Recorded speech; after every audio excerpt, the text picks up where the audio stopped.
मागील 1 ऑगस्टला देशाच्या सर्वोच्च न्यायालयाने दलित आदिवासी समाजाच्या हितांच्या विरुद्ध एक महत्त्वपूर्ण निकाल या ठिकाणी दिला।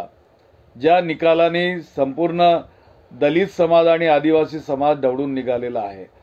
खरं पाहिलं तर हा निकालच सर्वोच्च न्यायालयाने द्यायला नको होता, कारण या निकालाने संविधानाचे जे पायंडे आहेत, संविधानाचे मध्ये जे अधिकार या समाजाला मिळालेले आहेत त्यालाच त्या ठिकाणी धोका पोहोचतो आहे। या निकाल राष्ट्रपतींना जे अधिकार आहेत त्या अधिकारावर सुद्धा गदा आणण्याचा या ठिकाणी प्रयत्न करतो आहे। संसदेवरील लोकांना जे सदस्य आहेत त्या संसद सदस्यांवर सुद्धा या ठिकाणी एक घातक हल्ला त्यांच्या अधिकारांवर झालेला आहे। या ठिकाणी 3 गोष्टी महत्त्वाच्या त्या ठिकाणी सर्वोच्च न्यायालयाने सांगितल्यात। एक तर दलित आणि आदिवासी समाजाच्या सूचीमध्ये त्या ठिकाणी जो कमजोर वर्ग आहे त्या कमजोर वर्गाच्या वंचित वर्गाच्या जातींना वेगळं काढून त्याचं उपवर्गीकरण केलं पाहिजे। दुसरा निर्णय त्या ठिकाणी असा देण्यात आला की क्रीमी लेयर त्या ठिकाणी लावला पाहिजे ज्यांना या ठिकाणचा फायदा मिळाला। तिसरा निर्णय त्यांनी असा दिला की ज्या पिढीने या आरक्षणाचा लाभ घेतला त्या पिढीपर्यंतच तो मर्यादित असला पाहिजे, जेव्हा की संविधानामध्ये या तिन्ही बाबी आहेत।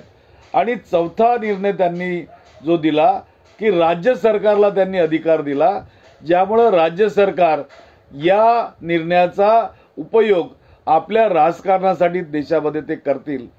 तर अत्यंत जाती जातीमध्ये समाजामध्ये वैमनस्य निर्णय करणारा हा निर्णय आहे। या निर्णयाच्या विरुद्ध खरं पाहिलं तर केंद्र सरकारने अध्यादेश काढून सुप्रीम कोर्टाच्या या निर्णयाला स्थगिती दिली पाहिजे होती, किंवा विशेष संसदेचं अधिवेशन बोलावून त्यामध्ये चर्चा करून त्यांनी त्यांचे जे अधिकार आहेत ते अबाधित ठेवण्याचं काम या ठिकाणी झालं पाहिजे होतं।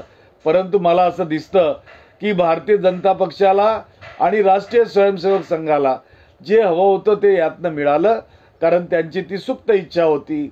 याच्या विरुद्ध संपूर्ण देशातील दलित समाजाच्या आदिवासी समाजाच्या घटक पक्षांनी निर्णय घेतला की 21 ऑगस्टला आम्ही भारत बंद करू।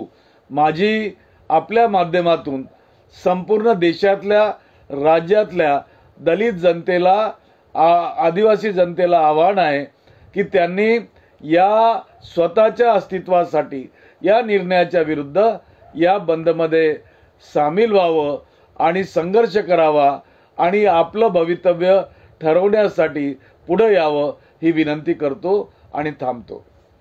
जय भीम।